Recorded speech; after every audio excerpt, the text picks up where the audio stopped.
Well, for more on this, let's now bring in Robert Fife, Ottawa Bureau Chief for the Globe and Mail, Tonda MacCharles, Ottawa Bureau Chief for the Toronto Star, and Joël-Denis Bellavance, Ottawa Bureau Chief for La Presse. Hello to all three of you. Hello. So here you have Mark Carney getting the chance to be prime ministerial by suspending his campaign once again. Conservatives calling this a bit of a political manipulation happening. Bob, what do you make of it? Well, I think they're right. I mean, when we heard on Thursday that he was going to come back, to suspend his campaign to come back, it just didn't pass the smell test. On the other instance, when he came back to deal with serious issues of Trump imposing tariffs against Canada, clearly that was within the scope of him being the prime minister. None of the opposition parties had objected to him doing so. It was the right thing to do. But this thing on Friday really wasn't anything. I mean, he came back to talk to his cabinet and to tell officials to make sure that you put in some kind of a negotiating plan for whoever is the next prime minister. Really, you didn't need to come back to do that. And I think in some level, they knew that themselves, because when Mr. Carney came out on today and all he did was make a brief statement in French and English, and then he didn't take questions from reporters. So probably because people like Tonda would say, hey, what is this? Well, I did say that, as a matter of fact. I found myself barking at him as he left. Are you just campaigning now? Yeah, well, and that's the point, though. Right? I mean, if you're trying to make a moment, all he did was give a statement in English, a statement in French. Very quick moment to be suspending a campaign for. And there are questions to be asked of the government and of a prime minister in this role right now. There are big questions around how is this government engaging with China on the agricultural tariffs. Scott Moe, right after that cabinet meeting, I went down to scrum him at the conference downtown, and he said he thinks that the government ought to be engaging right now with China, and there are some steps being taken on the ambassador's part, but that he believes that, yes, sure, there's a campaign on, but just as Carney is trying to protect the auto and steel and aluminum sectors, he ought to be working on also protecting the agricultural sector. No questions asked, questions asked, no questions taken. And I think that showed, that was a misstep on Carney's part and on the Liberal campaign's part, actually. If you think you benefit from him looking prime ministerial, then act like a prime minister and take a couple of questions. I thought it was unacceptable today. And that's a good point, because the fact of the matter is he has, in the course of this campaign 3 weeks in, seemed much more comfortable playing prime minister than he has campaigning as Liberal leader. What do you make of it? Same diagnostic, that Mr. Carney is more at ease being prime minister or acting like prime minister than being actually a leader of the party who's seeking a mandate. And I guess most Liberals would wish that April 28th was yesterday, so that they could be already in motion and making decisions and forming government. But there's still a campaign to go, and it's, in French we say, un passage obligé. It's an obligation to go through this process. You have to go until the end and not take advantage. And this was pretty much obvious to everyone that this is an occasion that Mr. Carney took just to show again that he can be prime ministerial, while the others cannot have the same occasion. So they want to throw the light on him as prime minister and not Liberal leader, because he's made some mistakes as Liberal leader. What was interesting to me outside cabinet today is there were a lot of officials that went into that room, not just ministers. There was a couple of ministers that seemed to be virtually participating, Dominic LeBlanc and François-Philippe Champagne, I believe. But there were a ton of officials that went through with locked binders and locked briefcases and bags of documents. So something got done there. We just have no clue what. And I think it does behoove a prime minister to tell an electorate during a campaign, as a trade war is unfolding, what steps you're taking. So big misstep there. And I guess I would just note that both Mr. Poilievre and Mr. Carney are in the National Capital Region now for the weekend, doing both some campaigning and then pivoting towards next week. And I just thought it was a weird way to end the week. Yeah, well, and weird, end the week 3, there's only I was counting it up, only 2 weeks left and 2 days before Election Day itself, which is, we'll get there, Tonda, we'll get there. But, the numbers obviously still favoring the Liberals right now when you go to the polls. Joël-Denis, you talked about how Liberals would like the vote to be now. But, how quickly is the window closing on Conservatives to try to flip these numbers around? Is it even possible, Bob, do you think? Oh, it's closing very fast on them. This week was basically a lost week for the Conservatives. Yes, they have been putting out policy, but you can feel the desperation in their campaign. Mr. Poilievre has increased his personal character assassination attacks on Mark Carney. Saying that he's a grifter and that he's got a fake resume. This is kind of stuff that. We're kind of used to it from Mr. Poilievre when he was in opposition, but during an election campaign, it reeks of desperation. And you think about it, the Liberals are way ahead. I mean, they're 5 points ahead, and he's 20 points ahead when you look at him in terms of preference for leader.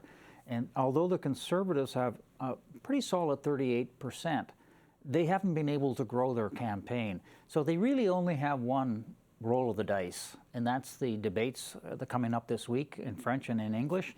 And and really the more important debate, and I think JD will agree with me, is the Tout le Monde one that's coming this Sunday, where Mr. Poilievre and Mr. Carney will be on separately.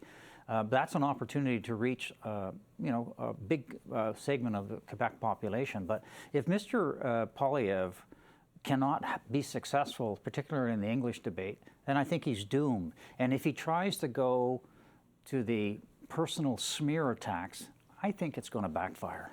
Tonda, how quickly is the window closing on Conservatives? I mean, the polls, though there were supporters at a Carney rally this week saying, do you believe, questioning the polls, do you believe at the polls? Conservatives. Yeah. Conservative What did I say? Carney. Poilievre rally. Coffee, please. Thank you for staying with me, though. I appreciate it. But no, the questioning of the polls across the board, across the country, which are, poll after, it's not just one outlier poll. And to put that in question through not just some of the people showing up in sweatshirts, but a couple of candidates have also questioned the polls, and Mr. Poilievre not directly answering that, shows you that they're a bit rattled right now. And they're trying to understand where things are going, but not changing course. And I think I've heard from Conservatives, there's a lot of, I would say, upset and frustration and fear about which way this is headed. They see it, they read the polls, and they actually do believe the polls. So I just think that it's been a week in which not only did we see some of those things Bob talked about, but it showed Pierre Poilievre auditioning for the role of opposition leader, not for the role of prime minister. And I think that's where he's making a mistake. We'll see if he is able to pivot in these debates this week and show himself to Quebec to be somewhat different. But he's already tried to soften his image in Quebec, saying, people think I'm a little. Yeah. What's the word he used? I can't remember the exact expression, but he was trying I'm so direct, I'm so blunt. Yeah. Well, actually, that can also translate, and Quebecers may find him mean. So that's a calculated risk for him. Yeah, and for all the efforts he's put into Quebec since he became leader, it hasn't really seemed to bear out in this campaign. But how talk about the window and what's ahead of Mr. Poilievre. Try to reverse the trend that has been evident in the polls is, I'll ask the question following, how hard was it for the captain of the Titanic to switch before he hit the iceberg? That's how hard it is for a Conservative Party, to me, in my sense, because the trend has been, pretty much in the last few days and since the campaign has begun. And Canadians are focused on one thing, the future relationship between Canada and the United States, how to deal with Donald Trump, and they're looking for a prime minister who will be able to stand up to him. And that's the main focus. We've seen that in the poll in La Presse and the Global Mail this week from Nanos, and that was the focus of most Canadians. One out of the two Canadians, this will guide their vote coming up on the 28th of April. It's unheard of that the external factor will influence so much the current campaigns. No matter what promises the parties make during this campaign, it's been overshadowed by Donald Trump. Yeah, absolutely. Listen, we just passed the halfway mark, as I said, a couple weeks left, but I want to get a sense from you, as we've been covering this campaign. what has been a big win or a big fail or both? I just have to do it quickly. For each one of you, when you think about any of the party, any of the leaders that you've seen so far. I think the big fail for Mark Carney is his refusal to make sure that we know what he has got declared as a conflict of interest. We don't know how much money he's worth. We don't know what's in the blind trust. We don't know what property or anything. We know nothing about the financial disclosures that we do know for every other political leader because they're in Parliament. And before this election is over, we should see that. But clearly they're dragging their feet on that. And I think that is a failure of leadership. Okay. Tonda?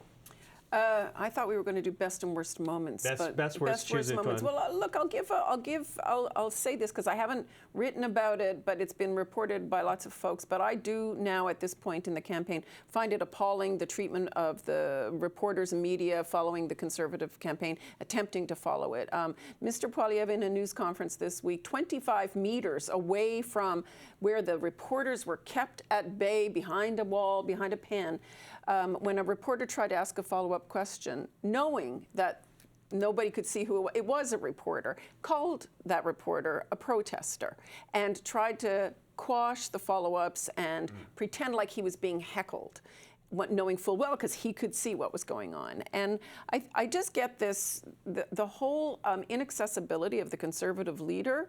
I find that undemocratic and unaccountable in the middle of a campaign. The Liberal and NDP leaders have answered more than twice the number of questions Mr. Poilievre has answered in this campaign. And I find it's a lack of accountability, and it, I think, bodes badly for if he does turn around his campaign and forms government. To me, I think the biggest failure was Mr. Poilievre's failure to present any team. It's been a one-man show, the Conservative Party only.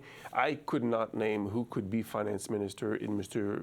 Poilievre's government because he hasn't presented anybody.